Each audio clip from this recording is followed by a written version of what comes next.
Halo guys, kali ini kita akan membahas sebuah film horor yang dikemas dengan sentuhan gotik elegan dan juga jalan ceritanya yang menyentuh hati. Ini bukan horor tentang pocong, kuntilanak, ataupun horor psikopat slasher, tapi lebih kepada kisah horor cinta tentang seorang pangeran yang dikutuk oleh Tuhan. Tentunya penuh dengan drama dan mungkin sedikit melankolis. Biasalah kalau sudah urusan hati, pasti akan ada bumbu-bumbu kepedihan di dalamnya. Jangan berharap kalian akan dibuat ngeri atau ketakutan, karena di sini horornya bukan untuk menakuti, melainkan kita akan melihat bagaimana cara kutukan itu bekerja, hingga kita tak sadar sudah bercucuran air mata dengan jalan ceritanya. Film ini menceritakan seorang pangeran sekaligus jenderal perang, yaitu Vladimir atau biasa dipanggil Vlad. Walaupun Vladimir seorang yang gagah saat berada di medan pertempuran, tapi selain itu Vlad juga adalah sosok pria yang lembut, pelindung dan cinta mati kepada istri tercintanya, yaitu Elizabeth. Bagi Vlad, Elizabeth adalah segalanya, belahan jiwanya. Tanpa Elizabeth dunia terasa hampa. Wajar jika Vlad sangat mencintai Elizabeth, karena Ellie adalah sosok wanita yang sempurna. Kisah ini berlatar pada abad ke-16, tepatnya pada tahun 1480 di Rumania. Surganya para iblis berada. Salah satunya iblis Falak pun lahir di sini. Lalu pada suatu hari, panggilan perang itu datang. Ajudannya datang memberitahu kalau pasukan musuh sedang menuju ke perbatasan. Pada era ini adalah zaman di mana perang suci masih menggema di hampir seluruh bagian Eropa. Sebagai seorang komando perang, di bawah bendera tentara salib, Vladimir bergegas menggunakan jirah perangnya. Vlad lalu berpamitan kepada orang terkasih. Dia berjanji kepada Ellie akan kembali. Je ne saurais vivre sans toi. Sebelum pergi, para panglima mendatangi pendeta, meminta doa dan restu agar peperangan ini bisa dimenangkan. Sang pendeta sedikit memberikan khotbahnya dengan mengatakan kalau peperangan ini mengatasnamakan Tuhan, atau bisa dikatakan ini adalah perang suci. Siapa saja yang berjuang dalam pertempuran ini akan mendapatkan kemuliaan. Vlad sebagai orang yang beriman mempercayainya dan dia rela mati demi peperangan ini. Namun sebelumnya dia hanya meminta satu hal kepada Tuhan melalui perantara pendeta untuk menjaga istri tercintanya selama peperangan ini berlangsung. Sementara di lain tempat, Elizabeth dan 4 pengawalnya menuju ke tempat persembunyian. Namun tanpa diduga, mereka diserang oleh musuh yang bersembunyi. Elizabeth pun diminta untuk melarikan diri, namun ternyata pihak musuh juga tetap mengejarnya.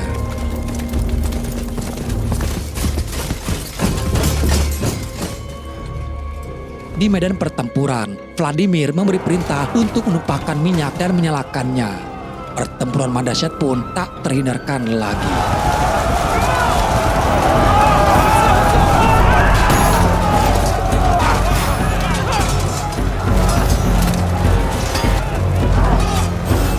Vladimir yang ternyata sangat terampil menggunakan pedang, mampu membawa kemenangan di pertempuran tersebut. Setelah menghabisi seluruh pasukan musuh, Vladimir dan prajuritnya mendatangi markas musuh untuk memamerkan potongan kepala kepada musuh.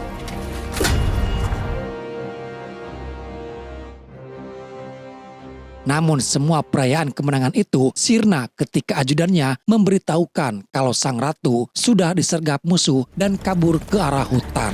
Tanpa membuang waktu, Vladimir pun langsung meninggalkan garis depan untuk menyelamatkan sang kekasih. Sementara Elizabeth menghindar ke area terbuka yang ternyata dipenuhi oleh ranjau besi berduri.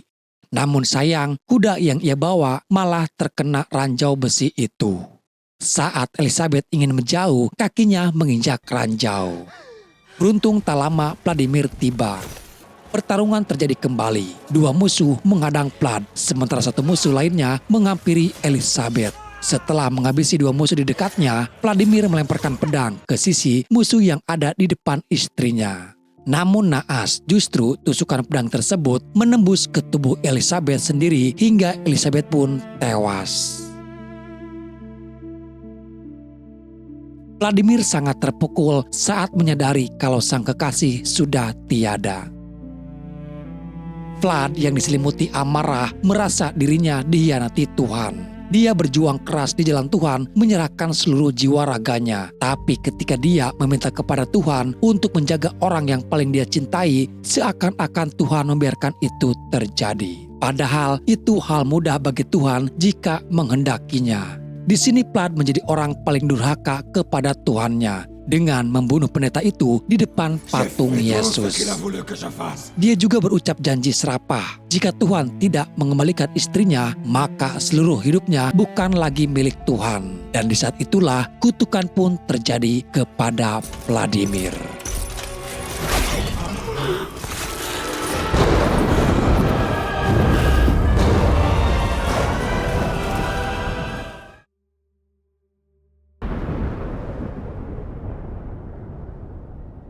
Lalu cerita loncat ke abad 19, tepatnya 400 tahun kemudian di kota Paris. Pada saat itu Dr. Dumont mendapati seorang pasien wanita yang bertingkah agresif. Pihak medis tidak mampu menangani pasien tersebut. Dia lalu menemui seorang pendeta meminta bantuannya terkait ada pasien yang bertingkah aneh. Dr. Dumont menduga kalau wanita tersebut mendapati gangguan dari roh jahat. Sudah hal lumrah masyarakat Eropa pada saat itu masih percaya kepada hal-hal mistis. Karena pada masa itu juga masih banyak para penyihir dan maraknya praktik ilmu hitam. Dibawalah pendeta itu ke sebuah ruangan isolasi di mana si wanita yang bernama Maria itu dikurung dan dirantai di sana. Cependant, le marié avait invité, cela voudrait dire qu'elle va attention, nous y voyons l'œuvre du diable. Très important dans des cas comme celui-ci. Dan setelah pendeta menyelidiki Maria, diketahui bahwa Maria terkena gigitan vampir. Dan kini dia telah menjadi vampir seutuhnya. Tapi pendeta belum tahu pasti asal-muasal kenapa Maria bisa menjadi vampir. Dan inilah yang menjadi pekerjaan baru bagi pendeta untuk mengungkap ini semuanya. Dr. Dumont seakan tak percaya bahwa ada sosok vampir yang dia hadapi sekarang. Dengan kemampuan yang dimiliki Maria setelah menjadi vampir, kekuatannya berubah drastis, melebihi kekuatan manusia pada umumnya. Pada saat itu, Maria mengungkapkan kepada mereka semuanya kalau tuannya tak lama lagi akan datang. Karena tuannya sedang mencari wanita yang paling dia cintai. Di lain sisi kita diperkenalkan kepada Jonathan Harker, seorang pengacara muda yang berkunjung ke kastil Dracula di Rumania untuk urusan properti. Sebuah kastil megah namun begitu terasa dingin dan mencekam.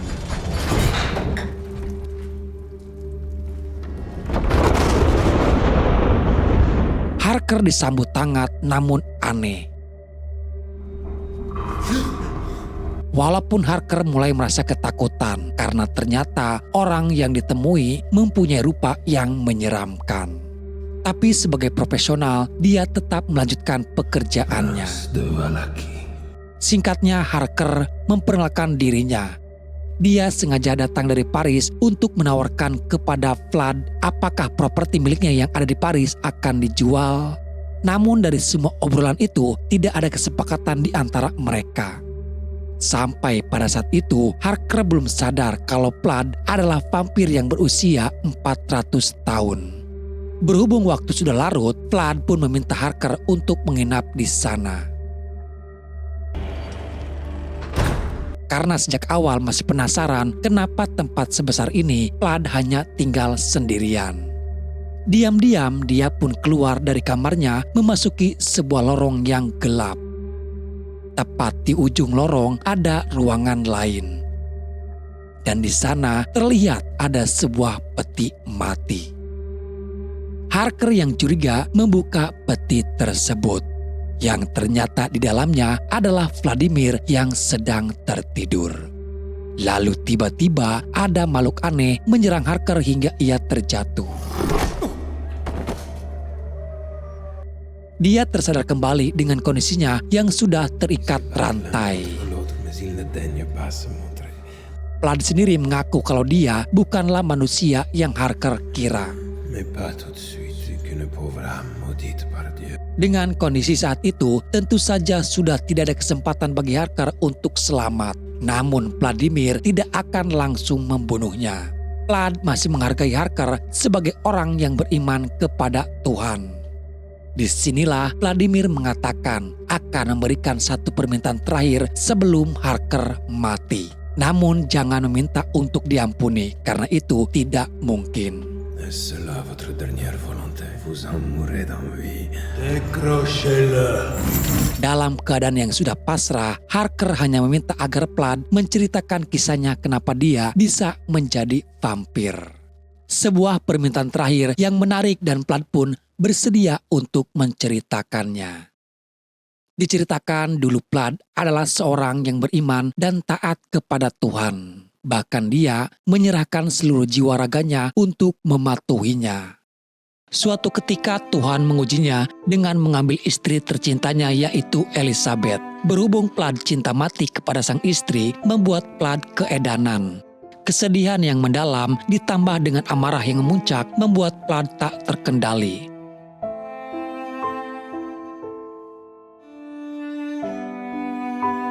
Plaid marah dan menyalahkan Tuhan dan menjadi durhaka kepada Tuhannya. Sejak saat itu, Plaid dikutuk tidak bisa mati agar Plaid terus merasakan kesedihan terdalamnya selama berabad-abad. Menceritakan ini, Plaid sebagai makhluk yang dikutuk dan paling kejam pun bisa meneteskan air matanya. Karena saking dahsyatnya, siksaan rasa kesedihan itu membuat hukuman ini jauh lebih sakit daripada hanya sekedar siksaan secara fisik. Jujur kalian saja yang galau ditinggal pacar nyeseknya sampai ke tulang-tulang guys. Dan itu sakit banget. Dan bayangkan kalau rasa kesedihan itu tidak hilang-hilang selama 400 tahun. Tapi selama itu pula Plaid mempunyai keyakinan dalam hatinya bahwa istrinya pasti akan kembali ke dunia. Karena jiwa yang murni seperti Elizabeth akan bereinkarnasi. Dan itu juga memberi harapan bagi Plaid untuk terus berjuang dari dulu hingga sampai saat ini untuk mencari dan mendapatkan Elizabeth kembali. Hidup tanpa cinta adalah penyakit terburuk dari semuanya. Ini seperti hujan gerimis tanpa henti yang perlahan menggerogoti tulang, mengubahmu menjadi spons, tak berbentuk dan tak mampu berdiri tegak. Plaid sempat hampir menyerah dengan pencariannya dan mencoba mengakhiri semuanya. Namun masalahnya, Plaid tidak bisa mati. Sampai suatu ketika Plaid menemukan cara tanpa dia bersusah payah mendatangi para wanita yang mungkin adalah reinkarnasi dari Elizabeth, yaitu dengan menggunakan wewangian dari parfum. Parfum tersebut dibuat dari ribuan saripati bunga dan dibuat oleh orang ahli dengan bantuan sihir. Nah, disinilah dahsyatnya parfum tersebut. Dengan hanya mengoleskan sedikit parfum itu, semua wanita yang ada di sekitarnya akan terbuai dengan wanginya. Dan secara ajaib akan mendekati kepada Vladimir. Bahkan jika tidak kuat iman, para wanita itu akan dibuat tergila-gila. Tapi walaupun begitu, Plaid bukanlah pria yang haus akan wanita. Dia adalah pria yang tulus mencari cinta sejatinya. Namun lagi-lagi upayanya selalu gagal. Harapan itu membunuhnya secara perlahan. Sampai pada akhirnya di sebuah acara pesta yang diadakan di kota Paris, Plaid mengamuk dan menggigit para wanita itu, menjadikan sebagian dari mereka menjadi vampir. Dan salah satu korbannya adalah Maria, pasien wanita yang sekarang sedang ditangani oleh Dr. Dumont. Sejak saat itu, Plaid tidak pernah keluar dari kastil, berharap orang-orang yang kini sudah menjadi vampir dan menjadi pengikutnya bisa menemukan reinkarnasi dari Elizabeth. Mendengar kisah cinta Vladimir yang begitu tragis, Harker memberanikan diri untuk berbicara. Jika Plaid menjunjung tinggi soal cinta, maka bebaskanlah ia dari kematian ini. Harker berkata kalau dirinya baru saja menikah dan ia juga sangat mencintai kekasihnya sama seperti Vladimir. Dan jika Harker mati sekarang, akan ada wanita yang bersedih atas kematiannya. Harker lalu memberikan liontin di lehernya, di mana di dalam liontin itu ada foto sang istri. Namun tak disangka saat Plaid melihat foto itu, ia sangat terkejut. Pencarian dia selama 400 tahun ini akhirnya mulai mendapatkan jalan. Istri Harker mempunyai wajah yang sama dengan Elizabeth. Plaid pun tak bisa lagi menahan rasa rindunya itu. Selama berabad-abad dalam pencarian, kini tak lama lagi dia akan menemui Elizabeth. wanita itu bernama Mina, tapi Plath tidak peduli. Baginya, wanita itu adalah Elizabeth. Dia lalu menyiapkan sebuah perjalanan untuk menuju Paris. Di Paris, saat mereka dalam melakukan penyelidikan tentang Maria, pendeta mendapatkan petunjuk di kamar Maria di rumah kediaman suaminya. Sebuah sobekan kertas gambar seorang perempuan. Wanita itulah yang kini sedang dicari oleh Vladimir. Dan secara kebetulan, asisten dokter melihat gambar tersebut. Ia terkejut karena ternyata wanita yang mirip dan yang sedang mereka bicarakan ada di ruangan tunggu pasien. Wanita itu adalah teman dekatnya Maria dan dia datang untuk menjenguknya. Dan ternyata Mina ini adalah istri dari Harker, yang kini Harker masih terjebak di kastil itu. Que Dieu soit loué. En effet, mon enfant. Intinya di sini pendeta dan dokter Dumont hanya ingin tahu kenapa awal mula Maria bisa berubah seperti ini. Selain itu, Mina juga sempat menyinggung tentang dirinya sendiri. Dia merasa kalau dia bukan hidup di masa sekarang. Ada sebuah ingatan yang kadang terlintas dalam pikirannya. Mina merasa ada kekosongan dalam dirinya. Dan Mina juga merasa seperti ada seseorang di luar sana yang sedang menantinya. Mina sendiri bingung dengan keadaan dia sendiri. Terkonfirmasi sudah guys, kalau Mina ini adalah reinkarnasi dari Elizabeth. Di belahan dunia lain, di sebuah biara, ada seorang gelandangan yang meminta makanan kepada biarawati. Dia mengaku tersesat dan sangat kedinginan. Biarawati yang seharusnya tidak boleh memasukkan seorang pria, namun karena keadaan darurat, apalagi gelandangan itu adalah seorang lansia. Para biarawati itu mengizinkannya untuk masuk. Saat biarawati sedang mengambil makanan, ternyata gelandangan itu tak lain adalah Vladimir. Vladimir datang ke gereja dengan tujuan hanya untuk menentang Tuhan kembali. Dia meneteskan parfum itu di tengah biara yang dihuni oleh para biarawati dan suster. Kita tahu guys kalau parfum itu bukan hanya sekedar wangi yang luar biasa, tapi juga sebuah sihir yang membuat para wanita menjadi sangat tergila-gila. De l'esprit maléfique. Les corps endormis. Bahkan biarawati yang mencoba untuk tidak tergoda, tapi karena daya tarik parfum itu sangat kuat, mereka pun berlomba-lomba untuk menggapai sang vampir.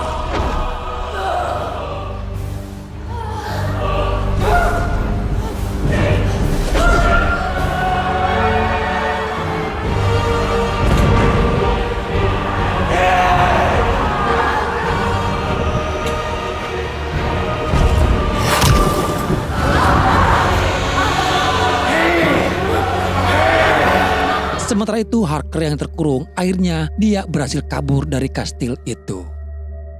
Singkat cerita, akhirnya Plath datang menuju kepada Maria dan meminta Maria untuk membuat acara pertemuan antara dia dengan Mina. Maria pun lalu mengajak Mina ke sebuah pesta dan akhirnya di pesta itulah Vladimir pun bertemu langsung dengan Mina. Wajahnya sangat mirip dengan Elizabeth, namun pada saat itu Mina belum menyadari apa yang sebenarnya terjadi. Tak bisa dibohongi, Mina pun perlahan mulai merasakan adanya getaran itu dan dia merasa tidak asing melihat wajah Vladimir. Sepintas bayangan itu muncul saat Plath menyentuh tangannya. Tapi Mina mencoba membuang jauh-jauh bayangan itu. Sampai tibalah di ruangan pribadi. Plath memberikan sebuah kotak musik. Vladimir berkata kalau kotak musik ini sangat disukai oleh Elizabeth. Dia pun lalu memutarkan musik yang ada dalam kotak itu. Dan bayangan itu kembali muncul. Keadaan itu membuat Mina semakin bingung. Plath tidak langsung mengungkapkan semuanya. Dia memberikan waktu bagi Mina untuk bisa memahami semuanya. Lalu mengantarkan Mina untuk pulang. Tak lupa dia juga memberikan kotak musik itu sebagai hadiah. Saat kembali pulang, Mina terkejut melihat Harker kembali dengan keadaan yang terluka.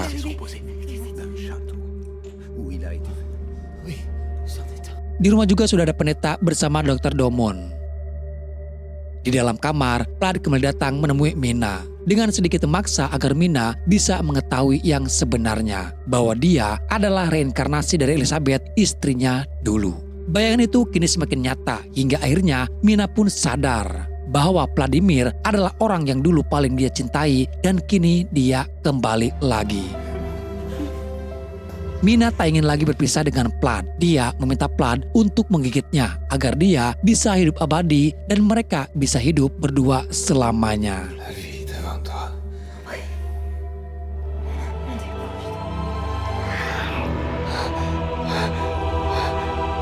Pendeta dan Dr. Domon akhirnya sadar dan baru mengetahui kalau Mina sudah tidak ada di kamarnya. Mereka menduga bahwa vampir itu telah berhasil membawa Mina. Dari Harker, pendeta dan Dr. Domon tahu di mana keberadaan kastil itu. Mereka lalu segera menuju ke kastil dengan membawa peralatan perang dan beberapa pasukan militer. Karena untuk menghadapi vampir ganas seperti Vladimir butuh pasukan yang besar.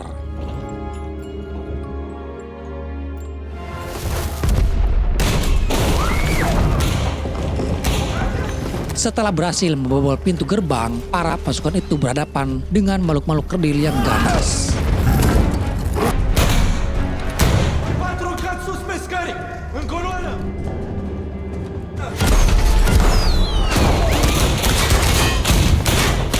Tak lama kemudian, Vlad pun muncul dan melawan mereka semuanya.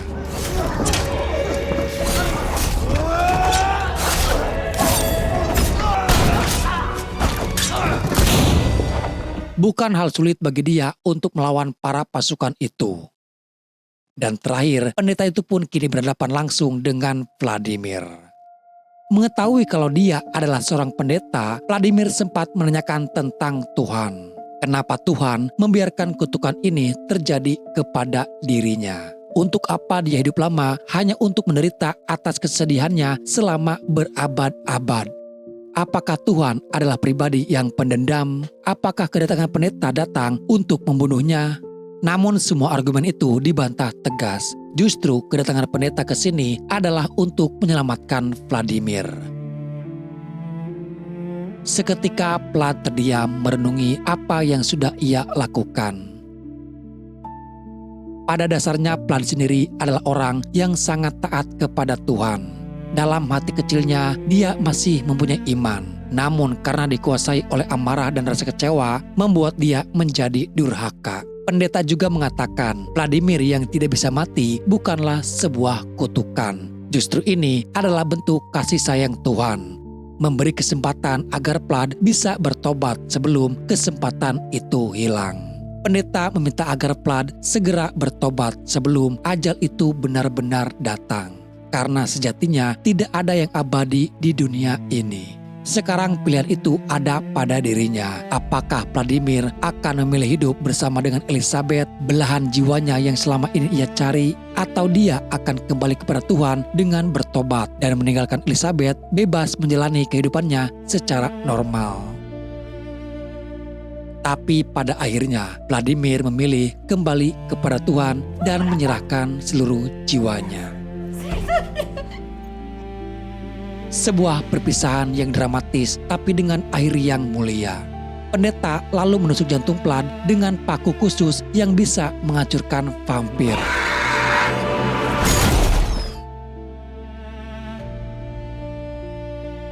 Dengan rahmatnya, semua kutukan itu pun hilang. Termasuk orang-orang yang dulu digigit dan menjadi vampir, kini semuanya telah hilang. Maka berakhirlah elegi sang pangeran Wallachia, sebuah kisah yang dimulai dengan cinta yang begitu murni hingga berani menentang surga, yang kemudian melahirkan kutukan 4 abad dalam keheningan dan duka, dan ditutup dengan cinta yang sama yang kini menjelma menjadi sebuah pengorbanan tertinggi. Kisah Vladimir mengajarkan kita sebuah paradok yang aneh. Ia menjadi monster bukan karena ketiadaan cinta, tetapi justru karena ia mencintai terlalu dalam. Amarahnya pada Tuhan adalah jeritan seorang kekasih yang kehilangan separuh jiwanya. Keabadiannya yang kelam adalah monumen dari sebuah kesetiaan yang tak lekang oleh waktu. Ia mengira menolak Tuhan, ia bisa menghukum Tuhan. Padahal ia hanya memenjarakan dirinya sendiri dalam sebuah siklus penderitaan tanpa akhir.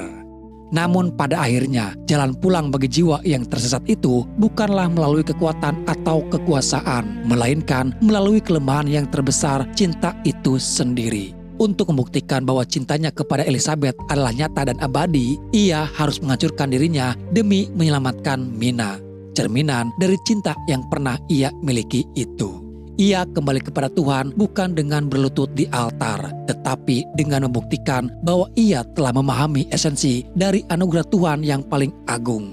Karena pada akhirnya, bahkan iblis sekalipun akan menemukan jalan kembali kepada Tuhan jika cinta yang menyentuhnya untuk pulang. Terima kasih sudah menemani Mimin untuk menyelami kisah tragis ini. Menurut kalian, apakah pengorbanan Vlad itu sepadan? Coba tinggalkan pendapat kalian guys di kolom komentar ya.